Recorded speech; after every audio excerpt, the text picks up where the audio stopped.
Hey guys, welcome to the next video in this series, and thank you for joining with me. If you're keeping up with where we're at, I have just acquired my fictitious business name under which I'm going to be doing business, and it's now time for me to move on to using that business name to start setting up certain things.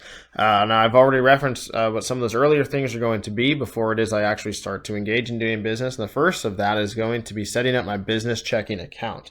Now that I have the business name under which I can do business and receive and process funds and even make payments under, I need to establish what that is. But there are so many banks to choose from, right? How do you really decide which one it is you want to go with, and what are the differences? Well, it turns out there are quite a few differences in the services and availabilities from all these different banks.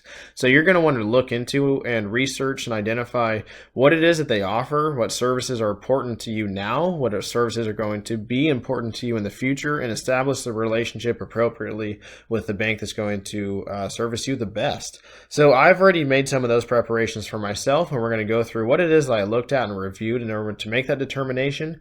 And I will state that this could be decisively different for yourself. You could choose a different bank. I mean, you're probably going to have different options in your area than I do anyways, but your needs from a bank could differ from my own. So I'm not saying that there's any particularly wrong there's no bank that I'm blacklisting saying don't work with them, as much as your needs are going to be different than my own, and any particular bank is going to provide different services and relationships that might benefit you different than myself. So with that being said, let's go into this. I've already cataloged some of this information to try and keep it succinct, and you're going to see on here I made just some shortcuts to the different banks that I researched in my area. The first one being Tri-Counties Bank. I also looked at Rabobank. I looked at Chase Bank, Bank of America, and Wells Fargo. So let's look at what it is that they have. Open some of these up. All right, so each one of these, every single bank that I looked at, they have more than just one business checking account option as well. And those are usually offered based off of the volume of your revenue, how much it is that you're doing, how many transactions it is that you're processing. They offer different perks and services and rate fees for each one of those. And so you're going to probably first and foremost identify what that is and trying to find the one that matches you. Now, if you're starting out just like I am, your revenues are going to be generally low, and a lot of them offer business checking accounts that even tailor to exactly that kind of condition. They're trying to get you in up front to start doing business with them. And so this first one we're looking at here, Tri-Counties Bank, one of the banks in my area, they have a startup business checking account, and they have their account features identified here. Every single one of these, I am going to state that banks make their money off of doing business with businesses. If you have only been a traditional consumer account with a bank, your fees probably are not that high. Maybe I can't say that about your credit card, but just to have your regular debit checking account, you may not be incurring any fees to do that, or the benchmarks that you have to meet in order to avoid those are very basic. You're not going to find that to be as easy to avoid doing a business relationship with them, because businesses are really the bulk of the money that's being processed through there. That's where their fees are applied, and that's where banks are making their money. And you're going to learn that by doing some of this research here. So all of these accounts have monthly fees, and they're going to vary. This particular one has $10. And I can avoid this by maintaining a minimum daily balance of $1,000 in that checking account. That's one way that I can avoid that. It gives some other explanations, whether it's interest bearing or not, how much money it is that I can deposit in any statement cycle, which is 1 month, without incurring additional expenses to that. In this particular case, any excess that's processed beyond this amount right here, they're going to be charging me 30 cents per transaction, and 15 cents for every $100 in excess to that. And it only costs $100 minimum to open the deposit of that. They offer online banking and business bill pay and things of that nature. And we're going to see the fee schedule for this bank as well as we go on. So one of the other ones that they offer, the same exact bank, is a small business checking account, which is different than the startup, right? So a slightly higher monthly fee, a higher daily balance I have to maintain in order to avoid paying that monthly fee. I'm allowed more transactions per month. I'm allowed to process more funds in a month without having to pay the additional fees. This is literally saying if I deposit more than $7,500 in my account in 1 month, I have to pay this much much in excess to that. 30 cents per transaction and 15 cents for every $100 above my $7,500 limit. It's the same to start that up, or at least to open that account. So the next one that I looked at was Rabobank. They have again, I'm just kind of identifying some of the business banking accounts that they offer that's applied to me. So they do have business checking accounts. They have silver, gold, and platinum checking accounts, and all of their information are provided on the same sheet as to what this is. So they have minimum transactions or maximum transactions that I can do in each one of these cases without incurring the additional fees to that. What my maximum deposit amounts are without incurring additional fees to that. And some other various information that goes with that. I would say a lot of this was not particularly helpful to me down here. I found it very difficult from Rabobank to actually obtain the information to give a comparison to what their fees and everything were relative to the other businesses, to the other banking businesses. And you may find that to be the same. It can be very hard to actually identify the information that you're going to want to know from a bank on their website. They really try and hide their fee schedules from you, but be diligent. It's not impossible. You may have to do a direct Google search, which is something I actually had to do for Rabobank. I just had to Google their business checking account fee schedule, and I was able to find that PDF, and we're going to go over that here in just a minute. So they didn't provide too much information, but you can see how some of this relates to that, to the other options that were there. Chase, I looked at their business checking accounts as well, and what it is that they have to offer. Let's see. They have total business checking, performance business checking, and platinum business checking. So they have 3 different ones, and you can see they even have a visual depiction of maybe the scale or size of your business there to try and identify which one would be most appropriate for you. You can click on any one of these and look into what exactly it is that they offer for this. So this one is a $15. This is just their business, their basic one, $15 monthly fee. They identify the ways that I can avoid that by maintaining minimum balances. It shows me my total number of transactions are allowed at no charge, and how much cash it is I'm allowed to deposit within a month without incurring additional fees. And then anything, just like the other accounts, anything above this, 100 transactions or a month, or 5,000 in a month for this particular account, I'm going to be paying more for every single one of those. So even if I'm revenuing more in 1 month and I have to make more deposits, I am paying on top of that for these accounts. But again, that's where banks make their money. So just do keep that in mind, that that's going to be happening, both to the number of transactions that you're making and the total number of funds that you are depositing in your account. So a healthier revenue month might, in fact, cost you more because you're paying per every $100 in excess to your allotment there. I also looked at Bank of America, and the checking account that they offer for businesses nearest to my condition, or at least projected condition, would be the business fundamentals checking account. They identify some of their features. They have mobile banking, business debit cards, they have saving accounts, they can do banking on the go, they have some security features. They show their monthly fee right here. And they have their ways that you can avoid that, maintain a monthly average balance of blank, minimum daily balance of that, this, that, and the other thing. And so those are the ways I can avoid actually paying that's just for the monthly fee to that. Now, I did not find their website to be particularly helpful either, because again, I nowhere in here did I even identify, okay, so what is the maximum deposit amount for a month until I start incurring more fees and expenses? What are my number of transactions that I can conduct here? What rate are you even applying those fees once they do take place? Again, they're not very good at putting that out in front of you. You can see right here that they do have a link to their business schedule of fees, and it's probably a lengthy document that you're going to have to look deep into to find what that is. I've already done so for your sake. I'm not going to go through that today, but I did narrow it down to 2 banks, and I'm going to show you exactly how it is I was able to identify which one I found was most appropriate for me. They did not make the cut, so we're going to move on from here. The last one I looked at was Wells Fargo. They have an account that's called the Business Choice Checking Account, and that's nearest to what I needed. They actually have one that's smaller than this, and I think they call it their startup account, but the maximum allotment for transaction numbers and funds that you can deposit was just way too low, even for my projections, and I didn't find that to be useful. This one in particular, their next one, this Choice Bank checking account, there's a monthly service fee of $14. It's identified here. I can avoid that by meeting some of these benchmarks here that they identify, but they do give me some of the other information. I can actually, set this aside to some of these other accounts that we've seen and identify what that is.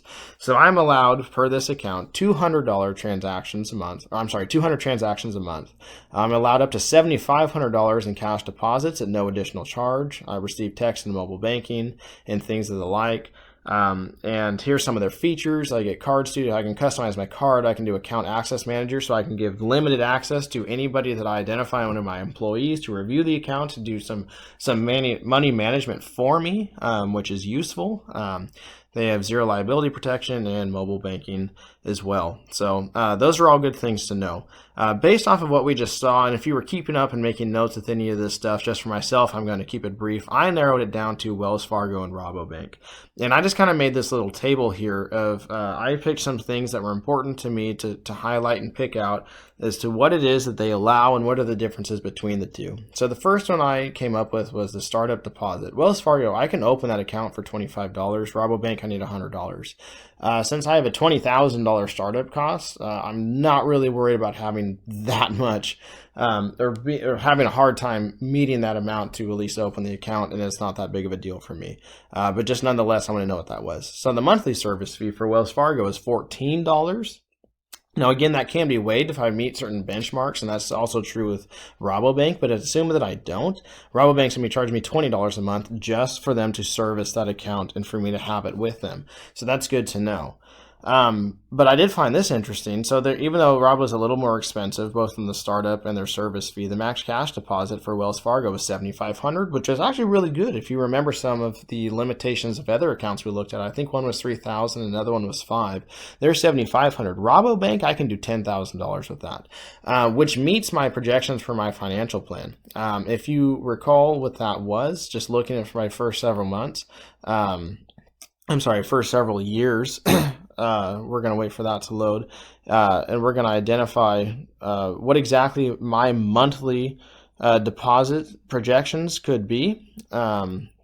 It's good to know that I have, even in year one, I'm just north of $6,000. So having a $7,500 limit would be somewhat detrimental to me if I actually exceeded that, which could be possible if I do better than I project.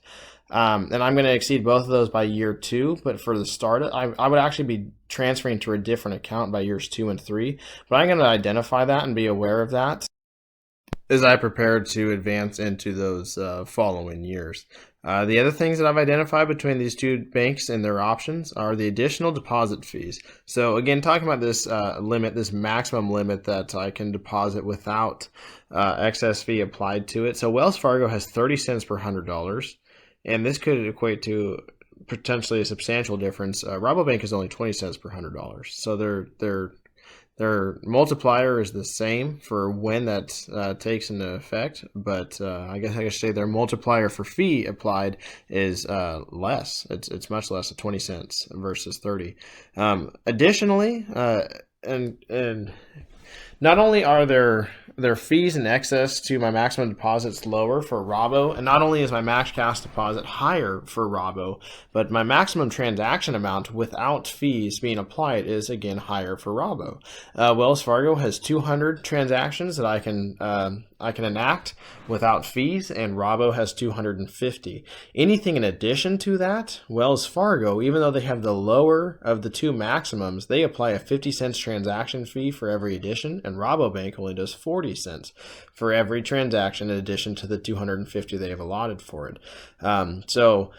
I'm starting already to favor Rabobank, and perhaps you can see why. Now, international wire transfer fees, I did identify that because even with my current position as an employer, there are resources we utilize that are overseas, and that's not entirely uncommon in my industry, and I anticipate that may, to some extent, come into effect. And I project that doing business with anybody of an international, there's going to be some costs associated with doing that, but I was just curious if there was any what the disparity was, or savings or fees applied to wiring funds overseas from the two of them, and it turns out they have the exact same transaction fee for international wire transfers. Actually, all of the banks I looked at had the exact same, so there doesn't seem to be anything much different between those two, really.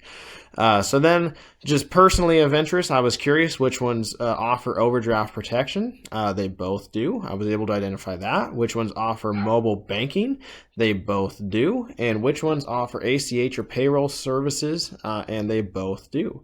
So that's a plus for both. So it's pretty much coming down to the information that you see within here that helped me identify which one that I was more interested in.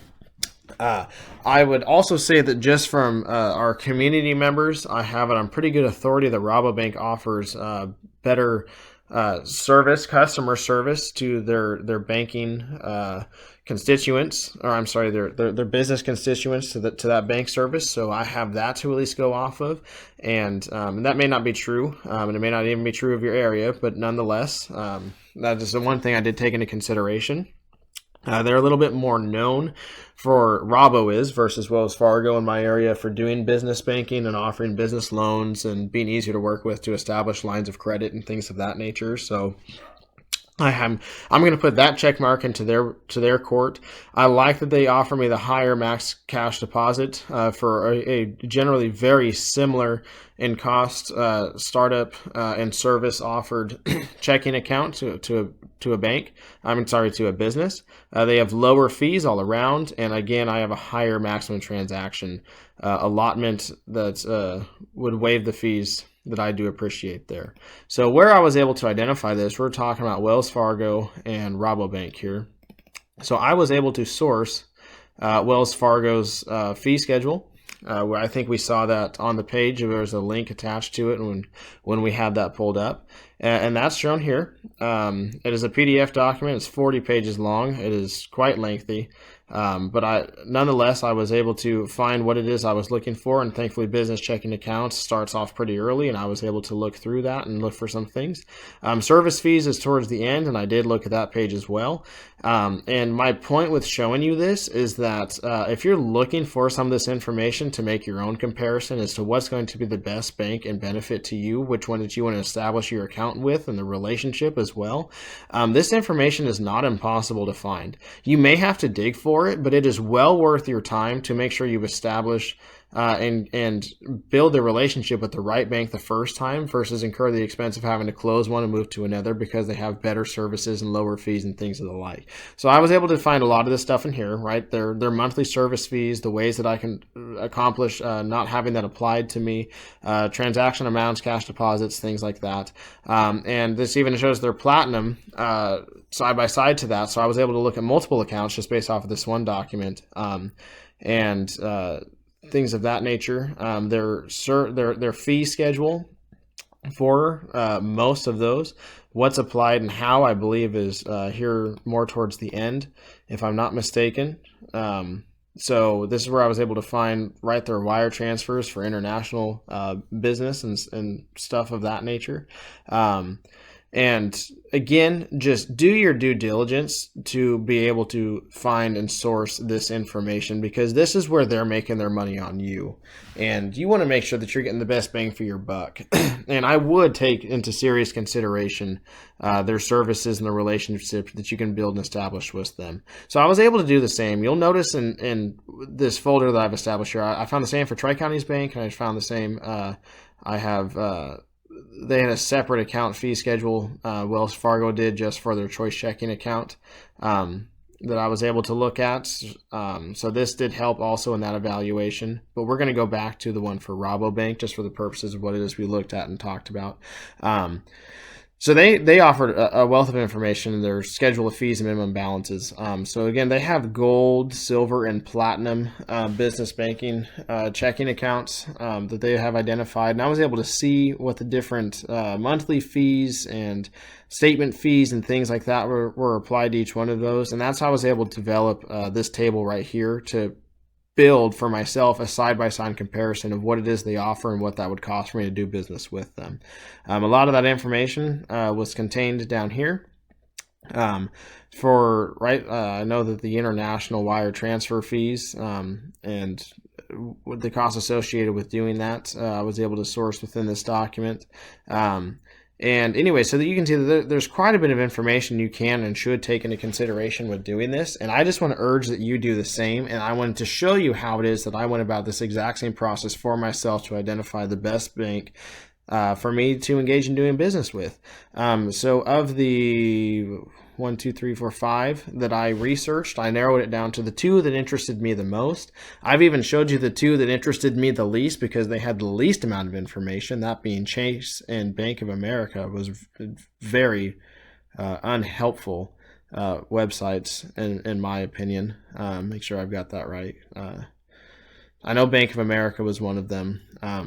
Perhaps it was Tri-Counties. Nope, I think it was Chase and Bank of America. Nonetheless, moving on.